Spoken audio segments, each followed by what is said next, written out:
feeling like a shark in a shrimp tank. Big fish, small pond in the shrimp tank. When it's sink or swim, only option is to win. In the murky water, not a thought of giving in. Welcome to the shrimp tank. Want to put it all together, this is big thanks. Doing big things, we ain't in the same league. Running a campaign, Roadie 2016. Like a phone to die, putting me in charge. I'm a general, from the front I'ma lead the charge. Like a federal, fell on my lap never. Going hard as ever. Good afternoon, everybody. Welcome to another episode here on the Shrimp Tank, powered by Celsius Beverage. This show is ran in collaboration with the Florida Atlantic University, their Adams Center for Entrepreneurship. We find the do's and don'ts of running a business, of course, and every week we come live at Shrimp Tank Boca on all our social media accounts. If you want to check out all of our past episodes, just go right to our website, shrimptankpodcast.com. So, Kevin, we have an awesome guest here today, and I know you've done a lot with him in the past, so why don't you get right on into it? Well, I'm going to let our fantastic guest today introduce himself by putting him on the spot to deliver a fantastic elevator pitch. So I'm sure he has one. So Sam, tell the students and the listeners a little bit about you in, 60-second elevator pitch. Sure. Yeah. Elevator pitch about me. Yeah, your background, okay. Maybe a little bit of the company. You meet me in an elevator. I'm getting off right on the 15th floor. You got 60 seconds. Make it count. Sure. My name is Sam Nagar. I'm currently founder and CEO of a tech startup called Terragrit.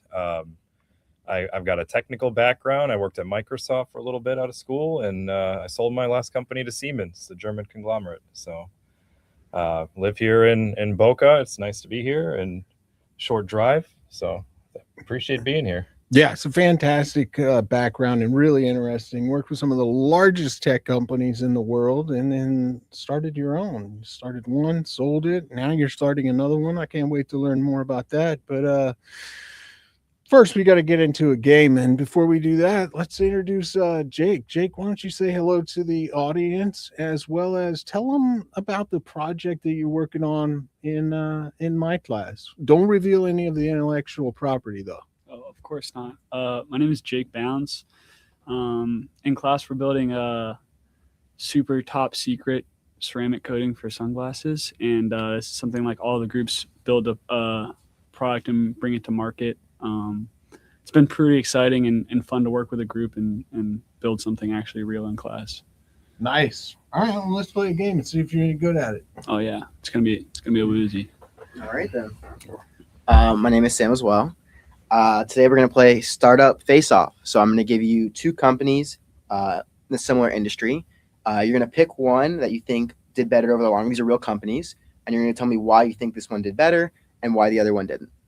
Sound good? Okay, so we're all going, right? You're all going. Nice. We'll have the points tallied at the end. It's gonna be 5 of them. So it's gonna be A or B pretty much. So the first one is gonna be e-commerce, specifically kids brand. Startup A is a subscription box for organic baby food. They raised $3 million, have 8,000 subscribers at $85 a month. They do cold chain delivery, founded by a pediatric nutritionist. The second one is Startup B. It's a resale marketplace for kids' clothing, zero inventory, and takes 20% commission per sale with 40,000 viewers. So it's a two-sided marketplace with no warehouse. I'm going with number one, subscription box. They have recurring revenue. A lot of these box companies do very, very well. And the second company, unfortunately, the two-sided marketplaces, they do hit grand slams. They do become unicorns, but 99.9% of them fail, and they can't figure out the retention issues. Man, you guys are about to find out why I'm a terrible investor. Yeah. I'm picking the losers every time. But maybe a quick question is the resale marketplace, is it hyper local or is it global? I don't know if I can give you more information, but he pleads the fifth. But you must answer with the current information. They're global. It's an online, so it's everywhere. It's global. I'm going to go with company number 2. I feel like there are a lot of options for sourcing organic food. I think it feels like a more commoditized market. I like the value, or feels like a more unique value proposition for number 2, though I also acknowledge eBay exists and some of these other platforms. Okay, so one for A, one for B. Oh, I like this. Oh, I'm going with A. I mean, you revealed some company metrics, and if my quick math is right, they're doing about $680,000 a month in recurring revenue. So I like that. Yeah, I would say A as well. I think the subscription-based models is also good, and it's proven that they have sales, so that looks good as well. So I'm going to reveal the answer. The one that performed better was the resale marketplace. So our guest No. was out ahead. Oh man, Sam, maybe you I are- should go back. go into back into investing. the investing world. Okay. So Only the Once Upon a Farm they raised 52 million, which was the baby food. But the issue was the cold chain logistics ate into margin, and the customer churned as babies aged out of the product. So the cost to acquire a customer never came down. The resale marketplace did really well. The example was Poshmark and ThredUp. They scaled into billion-dollar companies with zero inventory risk, networking effect, and the supply never dries up. Yeah, I should have thought about that churn. Babies aren't babies for that long. Hey, you never know. It could just have been a bad CEO. I mean, Never know. I'm also Everyone technically a current. I mean, I'm the whatever ICP for this because I got a 2-year-old baby, and I don't know if I would pay for that.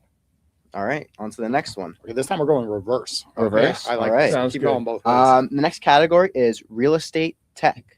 So the first company A, is an app that allows renters to pay in rent installments, buy now, pay later. They have 500 landlord partners with a 3.8% default rate. Revenue comes from late fees and merchant charges. Startup B is a platform that helps landlords self-manage properties without a property manager. Flat $30 a month, software as a service. 12,000 landlords, handles leases, maintenance, and rent collection. So we'll start down there. I'm gonna go with B this time.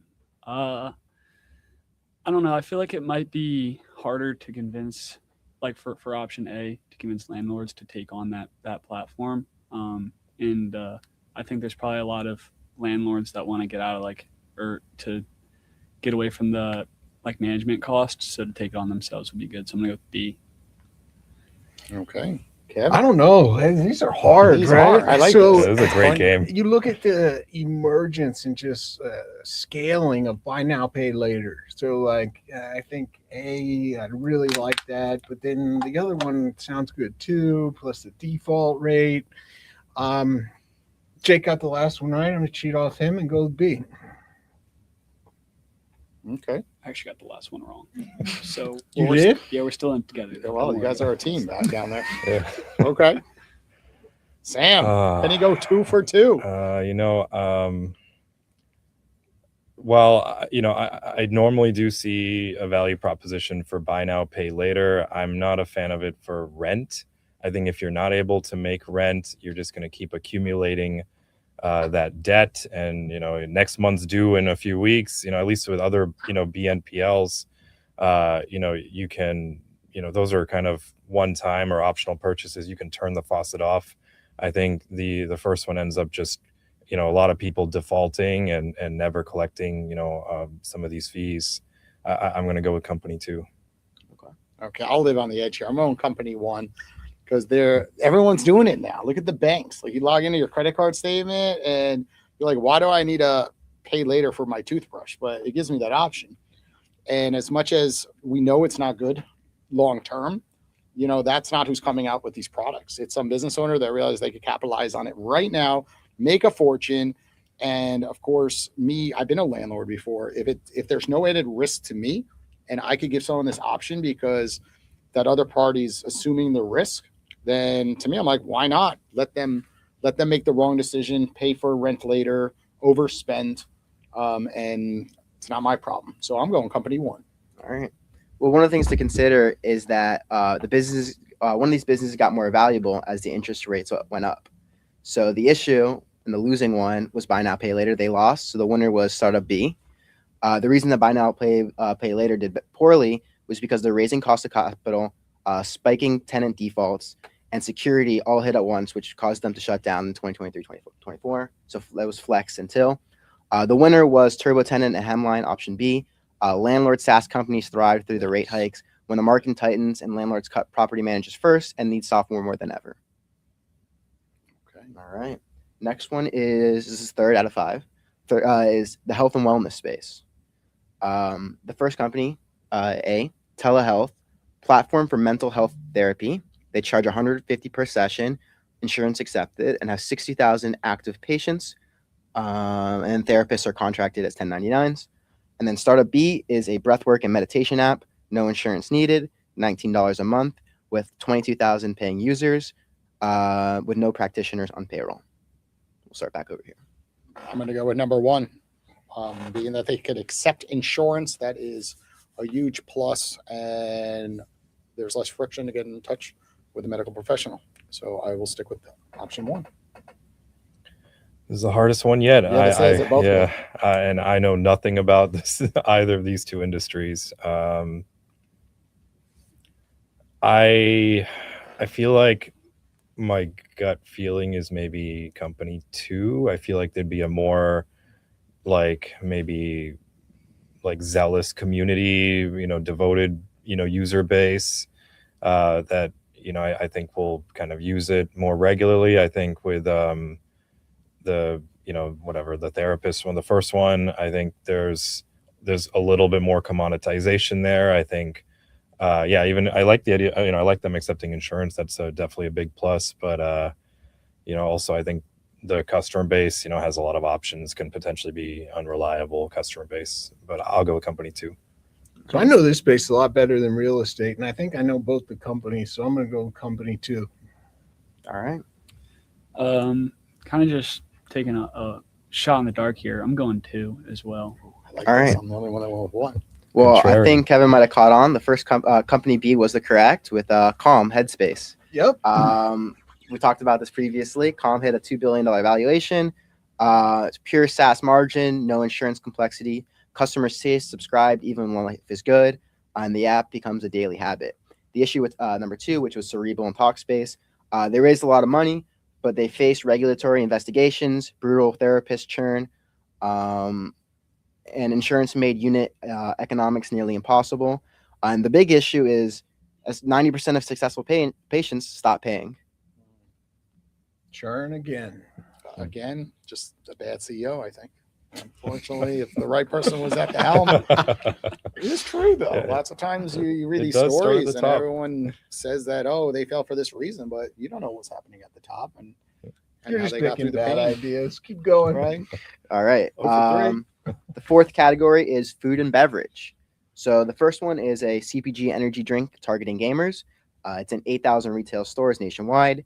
80 cents the cost to produce, $4 retail price, $15 million raised with celebrity ambassador deal signed.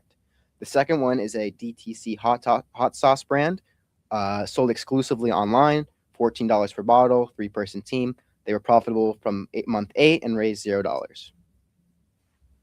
I'll go first this time, and then we'll make Sam do the next one since, you really teed it up to probably make me pick the energy drink one, so I'm not going to. I'm going with the hot sauce. I'm a big fan of hot sauce. And there's no other reason. All right. Oh yeah, this one's hard too. I like the fact the first one has the the ambassadors or whatever, the celebrity endorsements, and but I'm gonna bet on the bootstrappers. I think especially 3 people, they're profitable. They're in control of their destiny. I'm not sure I see them failing, so I'm gonna go with 2 as well. All right. I have no choice but to try option 1 here to catch up to you two. So I'm going to go with the beverage company, even though we know Coca-Cola, Pepsi own the distribution and 99% of these energy drinks go out of business. But occasionally when you partner with the right celebrities and big influencers, those energy drinks take off when they do work. And there's multiple locally in South Florida that have done it. And hopefully we're talking about one of those brands. Yeah, I'm also gonna go with the energy drink. I think it's kind of unique that they're just targeting gamers, so maybe like that niche market allows them to kind of isolate themselves from everybody else. But yeah, I'm going with A. Yeah. All right. Come on. Well, the answer is startup B, the hot sauce. Nice. All right. Truff Hot Sauce built a cult following on Instagram and sold its company with 80% plus margins. They sold to Hershey. 0 slotting fees, 0 chargebacks. The community was the distribution. Startup A was challenger gamer drink brands. The slotting fees to get on shelves, chargebacks, and products didn't sell through. Red Bull's marketing as your competitor, and the most challenging CPG brands that build got burned and shut down. All right. All right, last one. So I hope you guys are Close ready. right now. He's got 1 point lead. No, they I both got got it it, right. yeah. They both got it right. got it So right. far, I'm batting 100. Yeah, he is batting 100. All right, let's see if we can keep going. Last one is going to be HR tech. So platform A runs employee performance reviews for mid-market companies. They charge $500 per month per company, sold directly to HR directors. Startup B is a tool that lets hourly workers swap shifts and track hours. It's free for workers, and they charge $2 per worker per month, charged to employees. So one's charged to HR directors, the other one's charged to per employee. Sam, for the winning, Okay, for the win. for a perfect score. Oh man. Also another area I'm not as familiar with, but let's see. Yeah, the first one, you said it was employment reviews as a service, basically. Performance. Or So, employment Startup A is employee performance Not much reviews, data here on this one. yeah. and number 2 is swapping hours and shifts. Yeah, I mean, I'm not sure. Like, if I kind of try to imagine myself as a customer here, I don't see myself paying for number one. I mean, why would you outsource that? The manager is going to know the employees the best. They're in HRs. Why would they also want to pay for it? They want to also justify their existence, as HR. I'm going to go with company B. I think that's a tougher pain point. Yeah, maybe there might be a lot of solutions out there, and you have to kind of maybe assess different options. But I think that solves a deeper pain that the manager doesn't want to deal with. The employees. I mean, I've also worked part-time jobs. It's a pain in the ass finding someone to swap your spot, your shift for the day. I'm going to go with B. All right. Kevin, you go next. It's between you two. I wish I had an industry on company B, but I'm going to go with B as well because You automatically lose that. Got to go with the other one. He's 1 point ahead of you. I go with company A. That's a fair point. Though You get I the would wrong still have I know. potentially a higher Jeopardy. score, but Got to know all right. the math. The math You know- does the math. We had B, a company like Company B on the show. We had one of those, and they talked with us a little bit about their financials, and it was pretty good. But Yeah. sure, A, why not? Okay. I think I'm gonna go B as well. That seems like a pretty good solution to a problem I think a lot of people have. So I'm gonna go with B. Come on, Jason, see if you can get on the board. I'll go with B to try to get 1 point on the board with no explanation. All right. He suggested A too. B. Well, the winner is Startup B. Yeah, I'm on the So- board. Batting 100. Jason just wanted my score to be closer to his. Yeah. It's one. I was helping you out. It's Startup B would be home-based, deputy 7 shift. They all scaled past 100 million ARR. Restaurants, retailers, they literally cannot open without shift scheduling. Every new hire hourly is more hourly revenue, recession-proof design. Startup A, performance review software is the first in line, deleted in any budget crunch. HR teams cancel it. They run reviews in Google Docs and nobody notices. Long sales cycle, high churn, zero urgency to buy. Sam. Okay. So All right, Sam perfect is our winner. congratulations, Sam. Luke, thanks Sam- for joining us on the show. Sam today. GPT is your new nickname over I here. guess so. I guess so. No, we that got was a the- hard one because they were coin flips. The Sams are just in sync here. I think. I think so. Maybe I you told guys him he talked could be- before and he kind of snuck you the answers for that reason. All right, so let's dive right in. We talked now a little bit about your background before we take some questions from the student audience. It's kind of a classic tech founder's background. So you graduated from school, you got a job at Microsoft, the giant. Tell us about what made you have the confidence and the willingness to leave that, what I've got to imagine was a well-paying job, great benefits, stock options. Microsoft's still doing great today. It's embedded across everything. You can't escape it, even if you wanted to. So tell us about how you decided to do that and what made you confident. Yeah, actually, well, my story truly starts actually with my dad. He was also a serial entrepreneur. He actually built 2 tech companies. He had sold both of them. He had 2 very successful exits, and I spent my whole life watching him do that. Whether it was, getting his first customers, finding investors, whatever, getting deals done, eventually, all the ups and downs of the startup.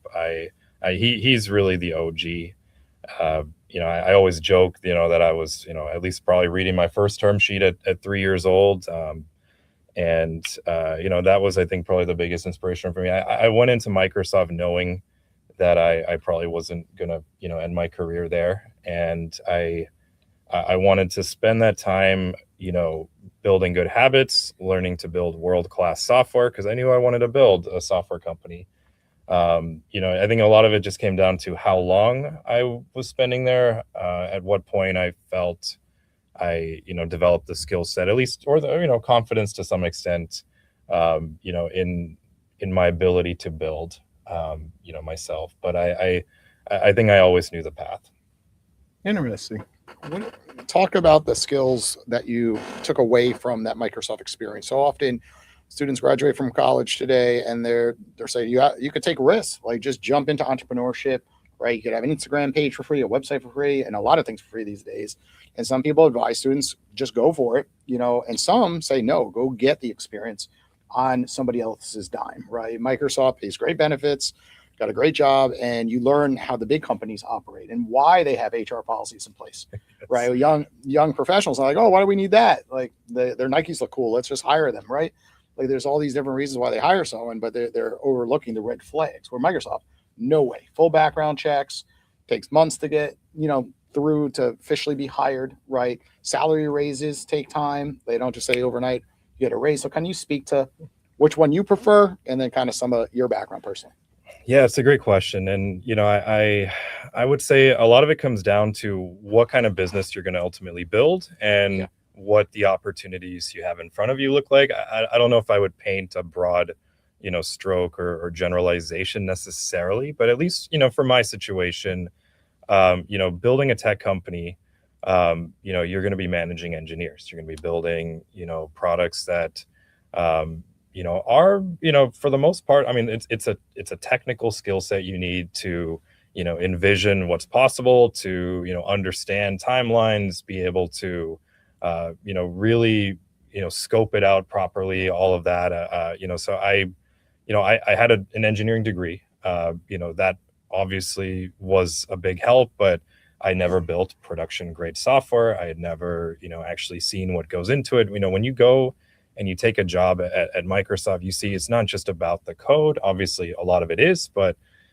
sometimes there's localization, the language translation across countries. There's cybersecurity, kind of assessments and threat models that you do, and even just how the build integration works. For like, because I was on the virtualization stack in Windows, you had like this legacy, kind of beast of Windows, and then this virtualization stack, which was very low level, which was a little bit newer, and kind of seeing also how those converge together. I mean, it's really, I would highly recommend, if someone has an opportunity to go to a FANG company, to take that chance and spend a few years there. And even while I was building my first company, I always had this in the back of my head, knowing that there was always an option to go back. Some people, I think, feel motivated more if it's like, okay, I have no plan B, it's do or die. But honestly, that gave me a lot of peace as I was, and actually made me feel like I could go all out and take risks, knowing that I would have a soft landing, worst case. And I think when you're part of a large company, I've been myself, you really respect a lot of the model, because you've seen the inside. And when you go out on your own, you start realizing, wow, it is hard to hire people. When everyone paints this pretty picture on social media, like hire the best, it's like, you can't really hire the best if you don't have money to hire the best, right? Absolutely. And like, oh, hire people from the United States versus developers, in India or Pakistan, right, where it's less expensive. And you're like, well, I'm a startup. Like, I want the best, but there's not exactly an investment writing me a check for $10 million to have the budget to hire, a solid team that Microsoft does, as an example. So I think I personally like seeing both sides, and then eventually you're like, okay, I have the confidence because I now understand what it's like, versus sometimes when you're all out on your own, like you end up, we've seen a lot of companies come here and they go right out and on their own, they do fine, but sometimes they can miss some stuff because they haven't seen the other end. Yeah, so you built that company very successfully over the years, and then you sold it to Siemens, a huge company. And then you went back and spent a little bit more time in the corporate. Now, was that just to manage and kind of oversee the acquisitions, or did you really go back into, like, you had additional responsibilities? You really worked for Siemens? What was that like going back? Because I know that can sometimes be a big culture shift. Oh, for sure. Yeah. I, when it came time for exit, I mean, it was frankly kind of an easy decision, just for mostly two reasons. I'd recently gotten married that year, and so my, I guess, priorities were a little bit more conflicted, and then the acquisition offers also were just astronomical, so that it just made a lot of sense. And going into it, I definitely had some, I guess, hesitation about coming into the corporate, job and having, proper manager again and all that. But I give a lot of credit to Siemens. They gave me really a wonderful manager. He became both, someone who helped me grow a lot in the company, and was a mentor to me. And I think, for me, I went in also kind of similar with Microsoft. I mean, I knew at some point I would, end up most likely doing another company. I went in with basically three goals. One was obviously make sure that, everyone at Siemens, would feel like, happy with the acquisition, that, I came in, made sure that, that transition was smooth and everything was, executed well afterwards. I viewed it as a tremendous opportunity to meet a lot of large enterprise customers and folks that, could be opportunities for a future company one day. And I probably ended up meeting thousands of just like large industrial, customers, from manufacturers to, energy companies to, healthcare. And that really played a big factor for how fast this new company has grown too. And yeah, a lot of it also is kind of curiosity and a little bit of fun. I mean, I went in at a very senior level, and and I was surrounded by, a lot of these other folks that were, senior executives who, it felt like I was the only one in the room that didn't want to be CEO of Siemens one day, and everybody else, these political animals, so it kind of felt like watching like a Game of Thrones episode or something sometimes. But yeah, it was a positive experience. I look back at it fondly, and I enjoyed it. Actually, I had only committed to 2 years there, but I ended up spending, more than double that. Wow. So interesting. All right, so let's go to the chase. Tell us about your new startup. What is it? What does it do? What's the big idea? Sure. Yeah.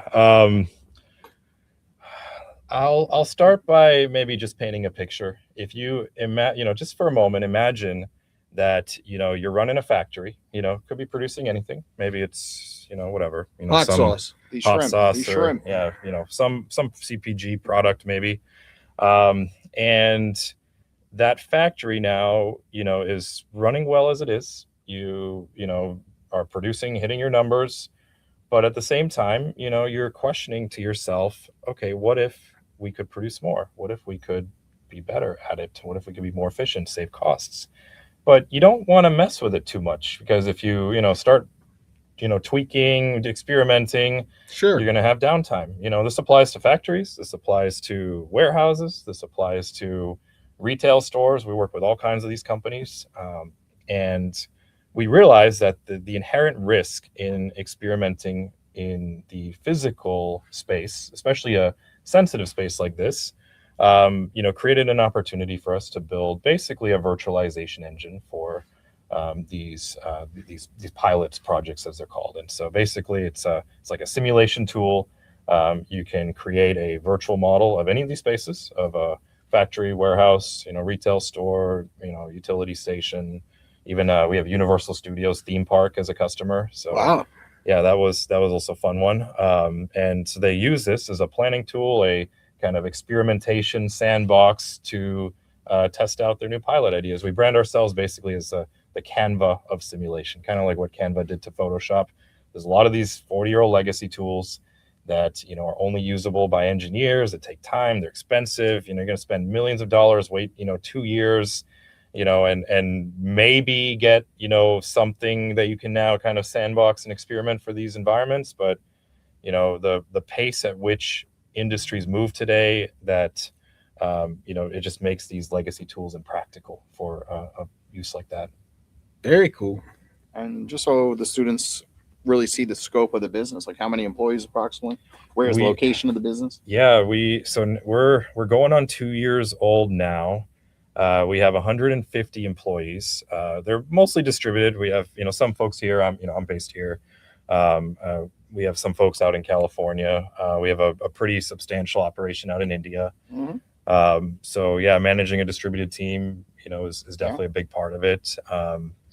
We've got, last I counted, 84 Fortune 500 customers on the platform. We've been growing fast. I remember when we first started making money, we generated our first like 500K in like 2 weeks. And we doubled again after another few weeks.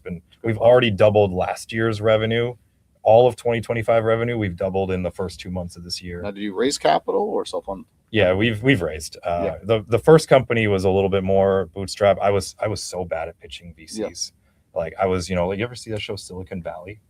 Yep. Oh, like I was like right out. I was just stuttering and stumbling. Like it is a skill you got to hone, and it's trial by fire. So I was just so bad at raising VC money. I had to bootstrap. I had to survive.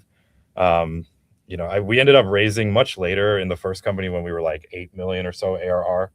But this one we did pretty early. A lot of my former investors came in. Actually, a lot of our customers are our investors. We have a lot of corporate venture capital, so like Intel Capital. Isn't it funny, actually? It's probably like the people are so good at pitching because they're not focusing on their business. So when people invest in them, they're like, they're great. Look, they're great on stage. They're great at pitching. But in reality, they're not focusing on their product enough. But the people that probably do the best are probably bad at pitching. Oh, right? yeah. No one probably has that stat, right? Because no one goes back to those details. Yeah, like it's whatever survivor bias or whatever. Yeah. But yeah, like I got pretty good at least pitching customers, because in the first company, my customers were fellow engineers. Yeah. And so at least, I could, communicate, relate to kind of a fellow engineer. And then that, if you get business, you get customers, everything else follows, right? Even in, investment, even, everything, right? And so similar, to in this company too, we tend to get the customer first, these large Fortune 500 enterprises. Sure. I ask them for an introduction to their venture arm, and then we just take a strategic check from the venture arm. We've accumulated now about 25 million in investments, but again, it's kind of, gone hand in hand with our revenue growth and our customer growth and all that. We did end up also taking tier 1 VC money, but that was after we had made a little bit more traction as well. So corporate venture capital is something I've been talking a lot about in the last couple of years, because the amounts, the number of deals, it just is continually increasing, and I think it can be a fantastic fit for founders, right? Yeah, corporate venture capital is a little bit different in that it's a strategic investment. Right? When you think about venture capital and other traditional institutional investors, there's really one thing at the end of the day, and it's ROI, right? Return on investment. They're managing a fund. That's what they have to deliver to those that have paid into that fund, and they need to maximize it at all cost, sometimes even at an individual founder's cost, because of whatever reason. You got to remember, it's a portfolio they're managing. If one thing's taking off, they may not want to double down on another thing that is not. Whereas corporate venture capital, those decisions are made strategically, meaning something about your technology, your solution fits with them more strategically. So it doesn't sound like you're missing any of your numbers or having any challenges, but if you do, sometimes that can be a more pleasant interaction with those types of investors, whereas that will not be pleasant with your traditional investors. So if you're fit for it, I always encourage founders to pursue that avenue. Yeah, they tend to be a lot of like evergreen funds, very patient capital. They have a vested interest also in you succeeding with your engagement with the BU. Yep. I'm a huge fan of corporate venture capital, and it's always fascinating also looking at the history of it too. Like for example, Intel Capital, one of the first CVCs. They just had all this cash on their balance sheet, right? And as a big company, also, the shareholders are going to ask you, right? Like, what are you doing with all that cash? Why not pay dividends? Why not, what are you doing with that balance sheet there? And and they found a way to to use that balance sheet more strategically, and especially the early days of Intel Capital, they were investing in companies that were going to drive up usage and sales of their CPUs. You see a lot of this with NVIDIA now, a lot of their investments, and that I guess I won't go on the rant about that kind of circular motion there, but I really fascinating and really just nice people to work with.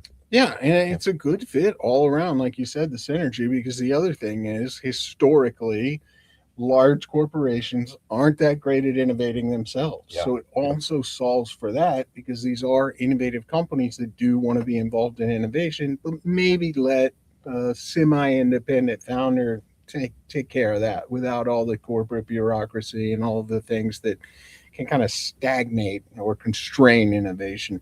Yeah, and as someone who's now sat in the Siemens side at the kind of always this build or buy decision. You're always evaluating, okay, do we do it internally? Do we acquire? And then there's always that middle ground. You can invest, especially when you have to build a business case. If you have to buy this company for $1 billion, or whatever, that's potentially a career maker or a career killer. A lot of risk you're taking for that, and the middle ground is you can invest, you get some of that upside, you can stay close to them. You put a lot of these corporate VCs try to at least put a ROFR, or at least a ROFN, if you guys are not familiar with that, right of first refusal in case there's a potential acquisition. They can then kind of step in and buy them. You get a lot of options and flexibility, and yeah, it's really, especially also depending if you want to invest off the balance sheet or the more traditional allocated fund. A lot of flexibility it gives these big companies. Yeah, well, let's take some questions from the audience before it's time to get out of here. Yeah, come on up. If you ask a question, you get a Celsius, of course. What's going on? My name's Kevin. Nice to meet you, Kevin. Nice to meet you too. What was your first company? Oh, my first company was called Pixeom, Pixeom. I invented and pioneered what's now called edge compute orchestration. It's a little bit more on IT infrastructure. Just to give you an example, one of our customers was McDonald's, 40,000 restaurants worldwide. Each of those restaurants had an HP server basically sitting in the back room that would run, kind of do inventory tracking and shift management and payment processing. And they used to send people out there, if you wanted to make an update, make a change, do something to that server, they physically would send an IT admin to every location. And I basically created a system for them to do that at scale, remotely. You have a lot of distributed remote infrastructure. How do you manage something? I had this guy who worked on Xbox for Microsoft that, that actually, worked with us a little bit. He was used to how do you send a game download, to whatever, however many, millions of Xboxes, at a time. So that's what we pioneered, and that's what we grew to a little more than 25 million in annual revenue before the exit. Nice. My second question was, how do you kind of think of the idea? I would never have thought about when you were talking about the sandbox idea of trying to what made you be oh yeah, this is a good idea? Because it feels you work in tech, but you're not in that side of it. So kind of how did absolutely how did that come up? I have two examples now of coming up with an idea, right? And the first one, I didn't really think a whole lot about it. Actually, my sister was in college. She was my co-founder.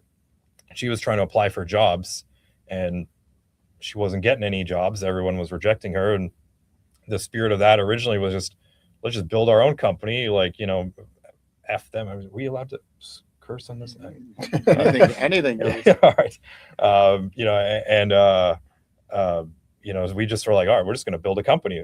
We don't know what we're going to build. We're going to build something. And we actually had pivoted a couple times before we ended up on that final idea. This time around, I alluded to earlier, I got to meet a lot of customers when I was at Siemens. I got to see a lot of their pain points. There were like dozens of ideas that were coming to me just from spending time, with them, watching, observing. I don't like the idea of like asking customers, what do you want me to build for you? Because there's always, I'm sure, at least in the class, you give them that age-old analogy, right? If Ford had asked, people what they wanted, they would have said faster horses, right? It does take, I think, a little bit of kind of imagination on like, okay, what is a new way to approach this that even the customer is not really seeing? But yeah, I would recommend spending time with customers, especially your ICP, the ideal customer profile. You'll notice patterns. You'll, identify just things they're doing that are, like objectively painful, but maybe they're just so used to doing it that they don't even notice that, it could be improved. I think you'll find that there's just no shortage of ideas. Most of the challenge is going to be on execution. And if you can hone those skill sets, you could probably run. I mean, even if you just make a clone or competitor of something that's already out there, if you're better at executing, you'll still beat them. I mean, it's not like Google was the first search engine or Facebook was the first, social media.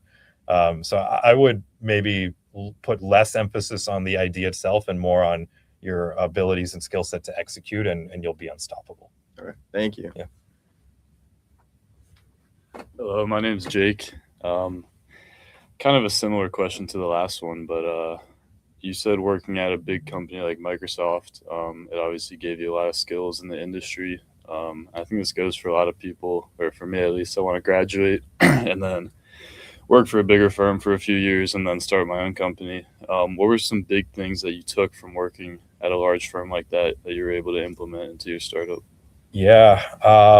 I mean, there was the technical skills for sure, which again, you just don't get in college. All that goes into making complex, production grade software. But yeah, I think, the other stuff that maybe is not as immediately obvious is, the people skills. There is some politics at Microsoft. I remember there's also what they call the stack ranking system. Not everybody could get a perfect rating. It was, like the bell curve, I guess, for you guys as students, like understanding political dynamics. My biggest piece of advice would be to get a good mentor. My first mentor at Microsoft, I'm still in touch with him to this day. I still talk to him. I try to, every few weeks, worst case, at least a few times a year. He's one of my most trusted, confidants. I run all kinds of ideas by him. He's never ended up working for me at any of the companies, but he's given me invaluable advice that, just someone older, can, and you can even tap into that even after you leave the big company too, right? If there's just something like you're just not sure how it's done in the, at scale, right? You can always call up that mentor, and that's probably the best advice. But yeah, you're going to find a combination of those social. Oh, and also your network in general is going to come in handy after you leave too, because even like while I was there at Microsoft, a lot of like just the people I worked with, even my manager's peers and my manager's peers, they ended up, eventually a lot of them would go to other companies, work elsewhere. Quite a few of them ended up creating opportunities for me in my first startup, and opening doors. And I'd say just that networking accounted for millions of dollars of revenue later. Even my current investor, while I was an intern there, I made like a goal there. I was going to meet everybody that worked in the building at Microsoft.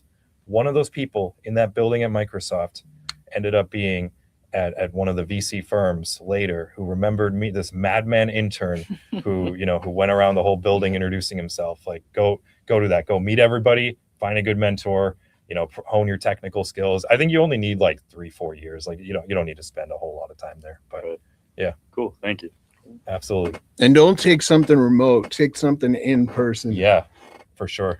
Okay, last couple are rapid fire questions. How you doing? My name's Justice. 1 minute answers we got to go with. I gotcha. Okay. So my name's Justice. My question was regarding the Sandbox platform.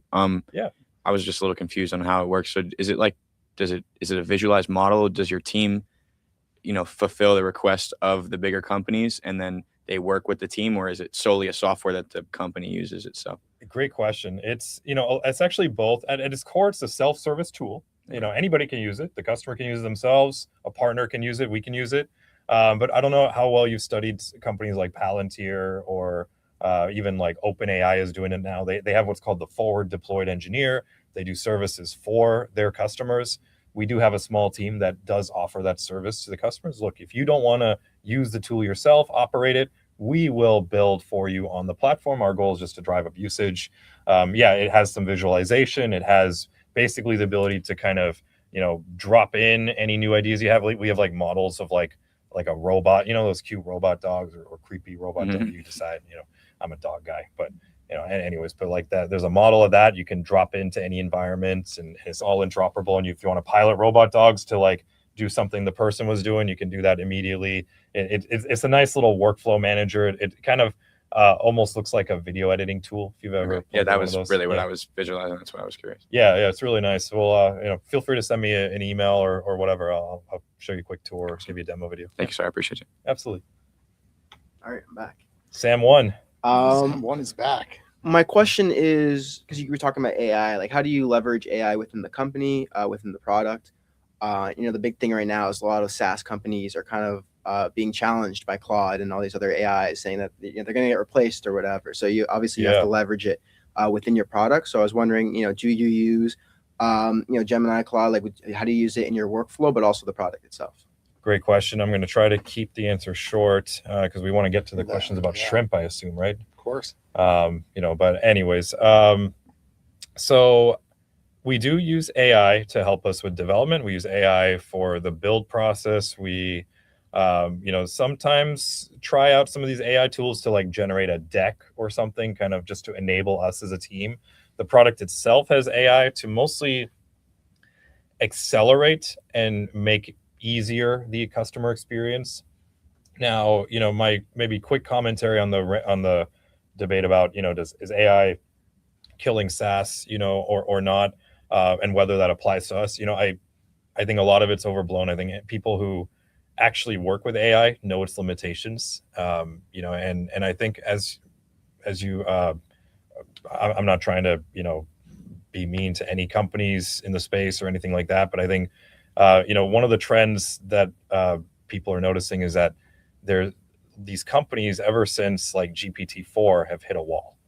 Before, you used to be able to throw more resources, more servers at an LLM, and it would scale with the resources. But I don't know if you remember, they advertised, right, this GPT-5 would be PhD level intelligence, right, and all that.